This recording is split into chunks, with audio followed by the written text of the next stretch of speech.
Racing on Sunday takes place out at Turffontein. We are racing on the inside track Sunday the 12th of May 2024. We've got a 9-race program lined up, and we've got feature races that we can look forward to. And Sunday we've got the Secretariat Stakes. It is the IFL 3-year-old winter series, and the 3 legs of that winter series will be the Igoli Mile, the second leg, and then the Sea Cottage Stakes, which is a grade 3. Then that will be run on Sunday the 7th of July. But leg number 1 on Sunday the 12th of May. And joining me on the line is Alistair Cohen. And Alistair, looking forward to the card on Sunday?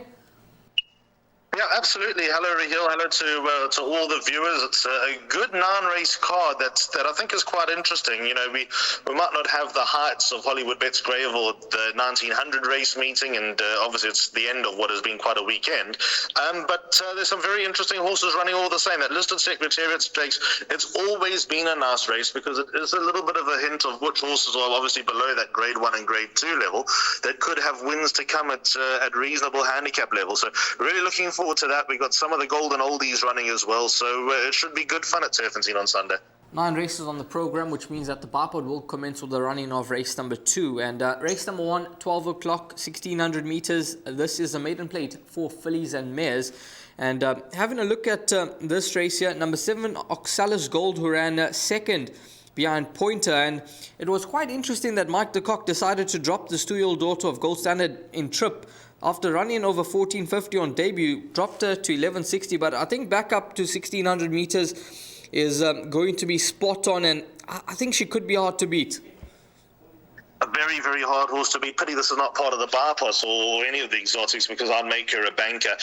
When you look at the other horses who make appeal with numbers, one Rainbow River back from a break, I'm not too sure the Higgledy-Piggledy form line is going to be as good as an improving 2-year-old. City Lights are just exposed, and the Crown pretty much in the same boat as Rainbow River. I don't know how good the form lines are. They're probably not good at all. So number 7, Oxalis Gold, I was surprised to see her dropping from a 1450 to an 1160 from run 1 to run 2.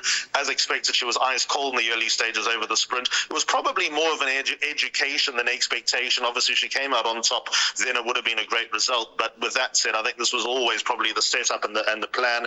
Half sister to Seville Orange, who won the Track and Ball Oaks with Lucky Hudalakis about 5 or 6 years ago.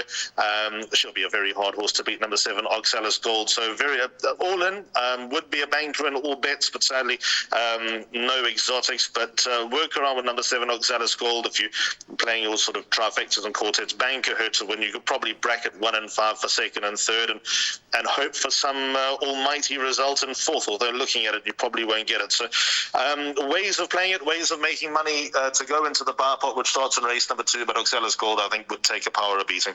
Race number 2 will be a maiden plate over 1600 meters. 12:35 is the off time. And having a look at the horses that are set to line up here, number 1, Karoo Gold. He's been a bit disappointing in his last 2 starts. Last time I actually thought he'd run a big race, and he just sort of faded out of contention. Sereno Moodley is back aboard the son of Ideal Will from a 2 draw, and he's dropping in trip, so he can definitely make his presence felt in a big way. Number 2, American Rebel. He made huge improvement, and it was improvement that sort of came out of nowhere, because he ran a cracking second to Mastership, and he almost nabbed Mastership at 125 to 1 in the market. So if he confirms that run, he'll definitely be a contender. And then you've got the 2-year-old number 9, Panning Gold, who ran a very good race last time out behind Legend of Arthur, who won well, and he looks to be a smart sort in the making that could have a couple of feature races lined up for him come the KZN season for 2 years, especially the one on probably Gold Cup Day looks perfectly set up for him. But number 9, Panning Gold, definitely going to be a contender here. Well, I think you've gone through the 3 horses that have winning chances here, Rahil. I don't see too much else troubling them. Panning Gold, very interesting, son of Heavenly Blue. His debut behind Truth obviously gives myself a little bit of hope, finishing 9.5 lengths behind the runaway winner. But second time out, you actually got to watch that replay again. He was miles back. He was detached from the field. He wasn't travelling. He was horribly uncomfortable, and he unwound with a very good finish. And I think that he's going to be more effective over further. So it'll be interesting to see how he goes on the inside track back over the same distance, because turning for home, if you're not mobile, certainly with what he showed last time, he's going to battle to switch it on. But if he's learnt anything from his last run and just shows a little bit more interest in the early stages, he's impressive enough for what I saw last time to actually win this race. So number 9, Panning Gold, should go very, very well. It's just a matter of whether he's improving enough, and that's the wrong word, whether he's learning enough about racing as he goes along just to keep touch with those horses in front of him. So I'm interested to see how he goes. Number 2, American Rebel, can he confirm that last run? He's got Richard Ferree on board, so that's going to be a big positive. He had the worst of the draws last time over the course and distance, nearly turned over Mastership, who was a very warm order favourite, so there's no reason why he won't confirm that last run. Number 2, Karoo Gold. This is so frustrating with the son of Ideal. Well, but for what it's worth, the tongue tie will go back on. So Sereno Woodley's likely to deal with a horse who's going to hang. He hangs with a tongue tie. He runs in a straight line without a tongue tie. It's the lesser of two evils. So that's going to go back on. He should have won his penultimate start behind Moon Harvest. He didn't. Obviously, that form is ordinary. He won't run like he did last time behind Dark Silver. So expect more of the same. But if you're going to have any money on Karoo Gold, then then you're a braver man than me. He will win a race. He will probably win a couple of races, but he's just very, very difficult to catch, very difficult to follow, and quite frustrating. 3 horses to play around in race number 2, the start of the Pie Pot. Moving along to race number 3, novice handicap over 1,600 meters, and this will be the start of the place accumulator. 1:10 is the off time, and Mastership is here after beating American Rebel. Richard Ferree rides for Diane Stenger. But this was Billy Spellbound. He surely got to be of some interest. Calvin Habib takes a ride for Sean Terry. Last time out, he would have definitely needed his run behind Barbaresco, and his form earlier is clearly better than what he has been capable of late. So I'd expect some improvement from Billy Spellbound, especially now that Sean Terry has got his horses exactly where he needs them to be to fire up. Raheel, I know this horse well. I think he's going to win a few races to come, but I think A, he's going to need this run again. B, I don't know if the inside track is going to suit him. C, he's got a bit of a dicey draw. And D, even though he's placed over this distance, he is looking for further. He's obviously out of a mare that stayed all day, Witchcraft nearly won the Gold Cup. So those are the reasons why I'm sidestepping number 2, Billy Spellbound. But he, for me, is the most interesting horse in the race between him and maybe number 9, Mocha Frappe. This is a very, very interesting race because there is some form to work with. In the place accumulator, I've got numbers 4 and 6. So those are Mastership and Golden Pavilion. And just hear me out. Mastership has run with Golden Pavilion twice before. It's 1-1. The weight suggests there shouldn't be much between those two, and even Feel the Right comes into the picture. But I think the key horse here is number 9, Mocha Frappe, who won his last start. He probably needed his first run back, but he was annihilated by Mastership when they met behind Salute the Flag, who runs later on in the day. So I'm willing to say that Mocha Frappe needed that run. Maybe Mastership was, fitter and came in with a little bit more in his favour on that occasion. But then I'm also debating with myself, Richard Ferree's taken the ride on Mastership. I don't think he knows who Diane Stinger is before race 1. I hope he goes to the right person. And why all of a sudden is a 7 1/4 length deficit going to be turned around, especially when there's, he's still got 2 kilos to play with. So from all those perspectives, Mastership does have a very, very good chance. And if you like Mastership, then number 6, Golden Pavilion, has to come into the play as well. This also turned his life around with the headgear on. Penultimate start may have been a little bit disappointing, but his last run to Majestic Palace was good. He's mixed it with hard knockers. This is obviously a maiden handicap. He's got a reasonable galloping weight on his back. So the case for number 6, Golden Pavilion, is as strong as number 4, Mastership. Should be little to choose between them. Very intriguing race. A lot of factors that will be involved. 4 and 6 are numbers for Alistair in race number 3. Moving along to race number 4, a Pinnacle Stakes over 1,600 meters. 13:45 is the off time. And race number 4 will be the start of the pick 6. This is quite a competitive contest. Bingwa, he bounced back to his very best last time out, and Cabello Mazzignane sticks with the ride. He got a 4-point penalty for beating East Coast.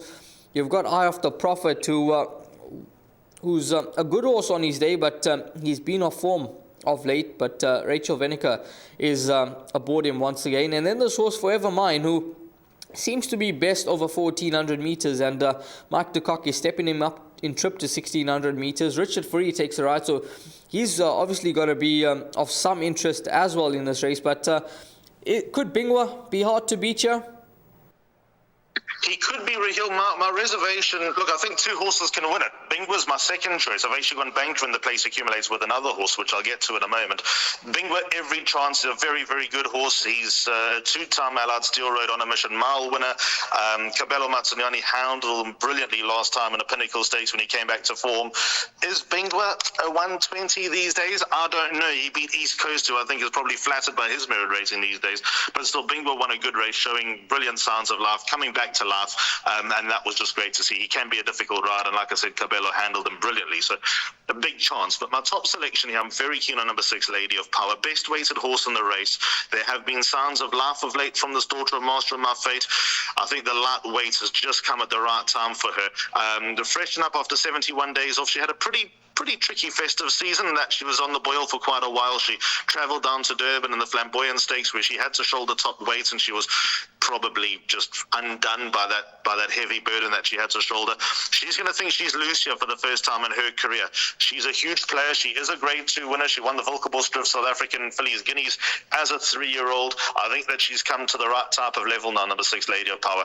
She's a banker in the place accumulator. I like her pretty strongly, but if she does get turned over, it's likely to be by number 1, Bingwa.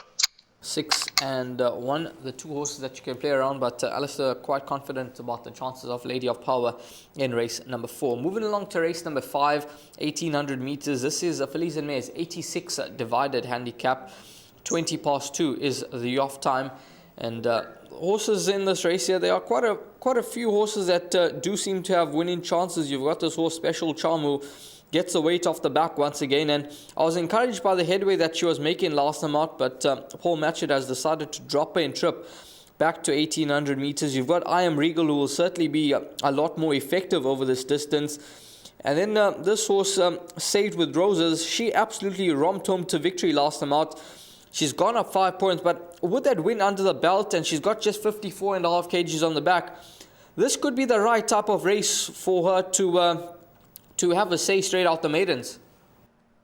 I really don't like this race at all, Raheel, because the 3-year-olds have all met and they've all beaten each other. Darling Harbour, Caddy Zora, and Sad with Roses. You probably find Sad with Roses is improving at a better rate, but she didn't beat much last time, although she beat them well.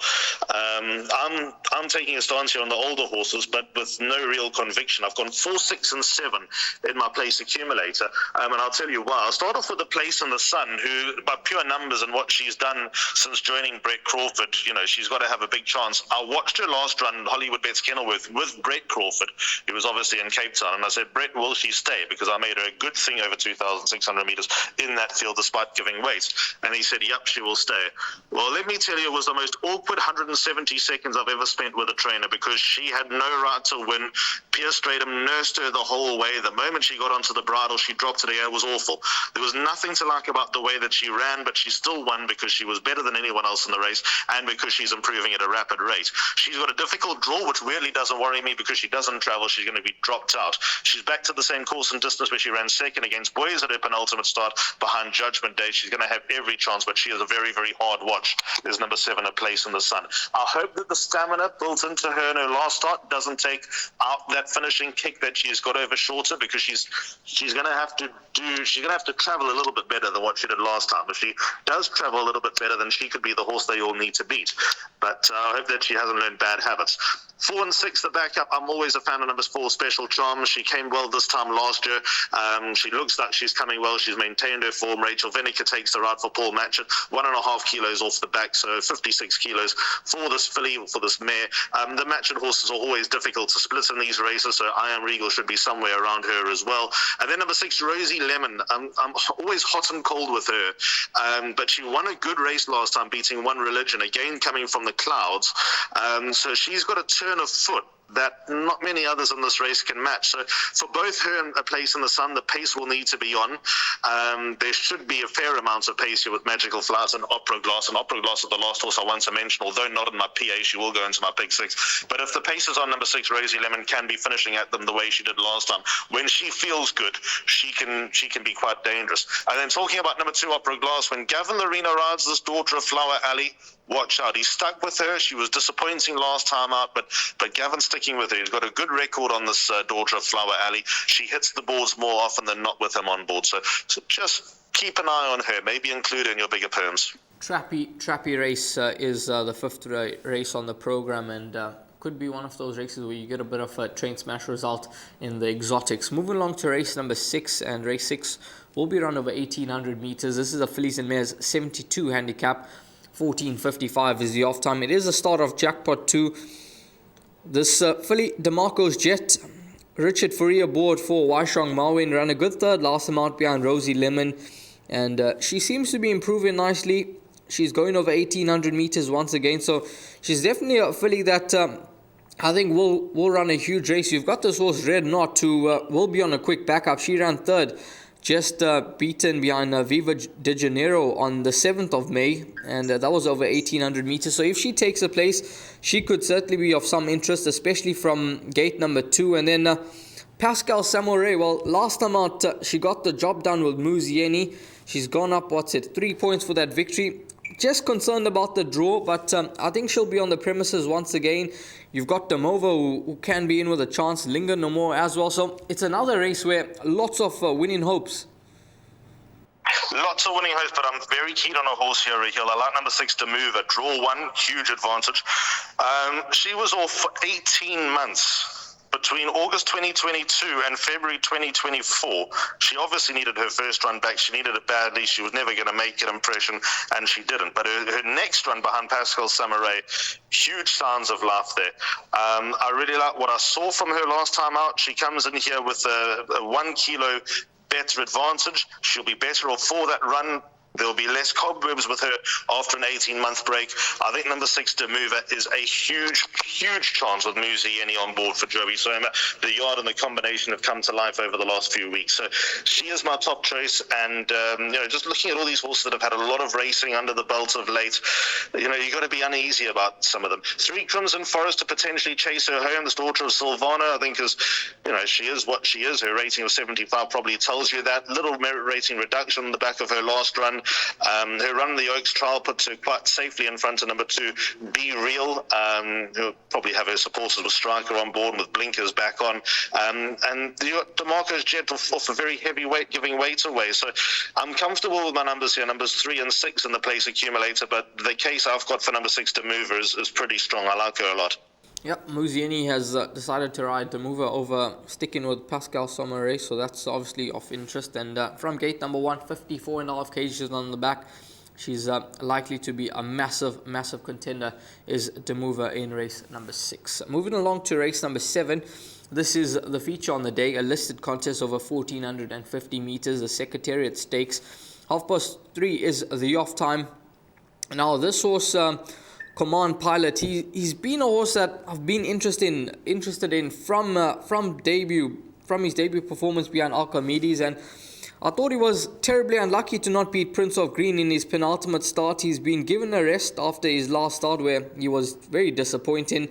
He returns off a layoff, and he's a horse that will probably be better over a mile, but he could run a nice race fresh. But this horse, Saber Strike, he's got to be a huge player. He won on debut, returned off a rest last time out, went second to Barbaresco, and with 56 kgs on the back, he seems to have a lot of ability. No doubt, these are the 2 horses that make the most interest, and I've also got number 11, Salute the Flag, in my place accumulator as well. Talking about number 5, Command Pilot, if he had a better draw and I knew that he was a fitter horse, I'd make him the horse. Well, he is still the horse to beat, but I'd just about make him a banker. Alec Laird wasted no time in testing this horse at handicap level against older horses off a light weight just to see where he is. I mean, he came out the maidens rated 90, went straight into a merit rated 104, and that And I've always known that Alec Laird has held this horse in very high regard, the son of Lancaster Bomber, out of a very good female line that's been prolific along the way.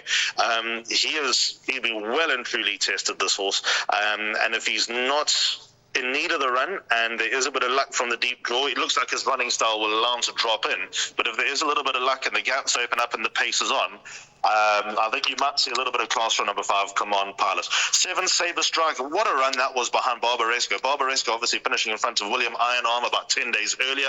Raymond Danielson takes it out on the son of William Longsword. His maiden win was his maiden win. I mean, to get excited about that, on debut, obviously you'd get your hopes up, but he didn't beat much of any substance, but the second one actually confirmed a fair amount of ability. He's interesting. He's going in the right direction. He's untapped. He could be better than anyone in this race. So keep an eye on number 7, Sabre Strike. And then number 11, Salute the Flag. This is a nice horse, the son of Flying the Flag. Samunga Kamalo loved what he felt last time. Mastership came out and won. He runs earlier in the day. And then horses that were absolutely hammered, nearly double figures, Battle of Barberton and Mocha Frappe, have come out and franked that form. He went down to Cape Town.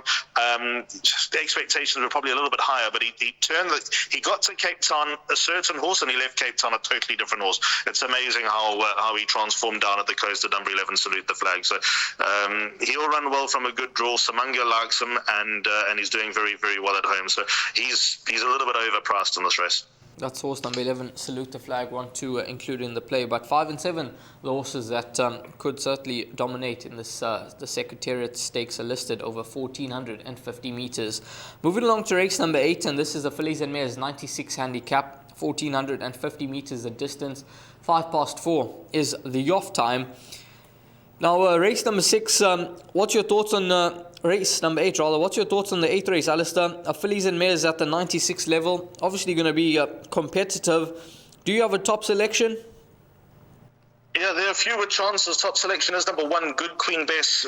Richard Faree, when he rides the daughter of Kingman, there's always fireworks. I remember he won on her at Hollywoodbets Scottsville, actually not that long ago. That's how on the boil she's been.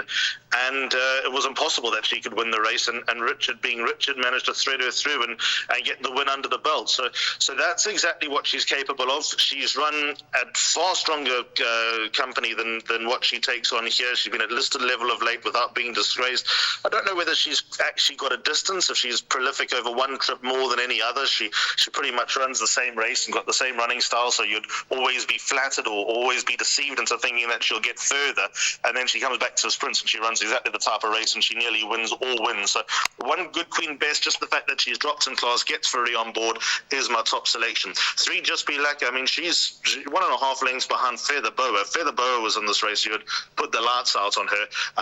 Samunga Kamalo also liked her last time in the Gold Rush sprint behind Dreamland. He wanted Candice to go up in distance, so here we are over 1,450 meters. Wherever Vix Princess is, Just Be Lucky should be right there on their run on the 16th of March. Even though Vix Princess finished in front of her, Just Be Lucky has got a very pleasing swing at the weights, which is going to put her right into the race.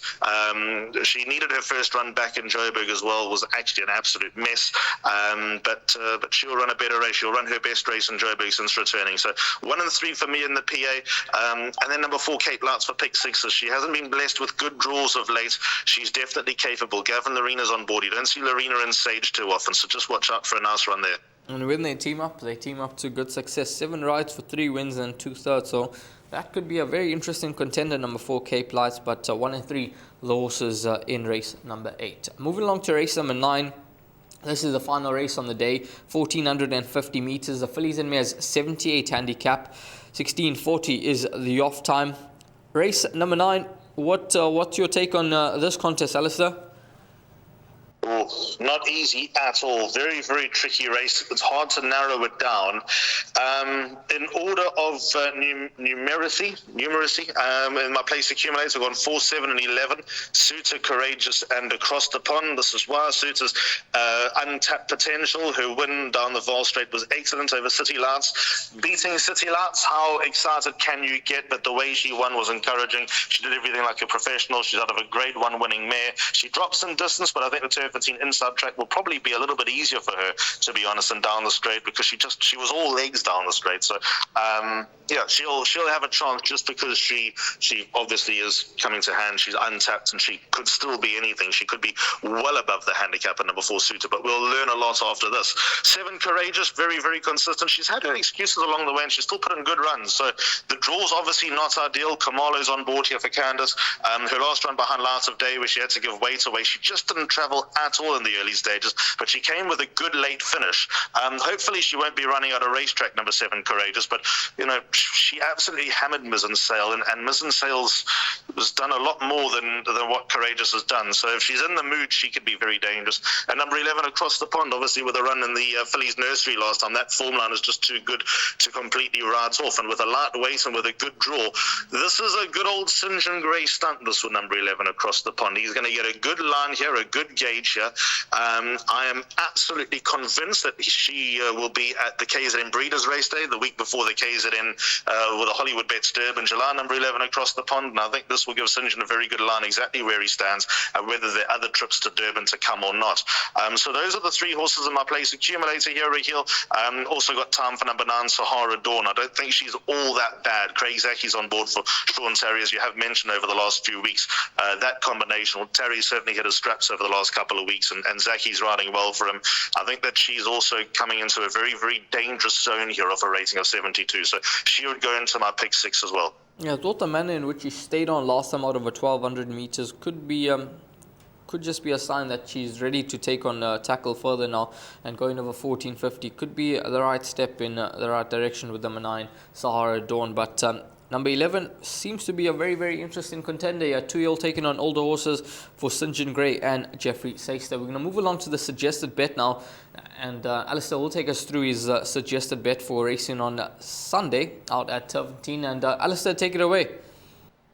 Yep, so it's a place accumulator starting in race number 3 at 10 past 1. As you can see, got 4 and 6, Mastership and Golden Pavilion in the first leg by banker number 6, Lady of Power. Very, very keen on her chances. Race 5 is probably the race that I'm most uneasy about. Got 4 Special Charm, 5, number 6, Rosie Lemon, and 7, Place in the Sun. So those 3 horses, 4, 6, and 7. By numbers 3 and 6, Crimson Forest and Demover. By 3 horses in the listed Secretariat stakes, there'll be 5, Command Pilot, 7, Saber Strike, and 11, Salute the Flag.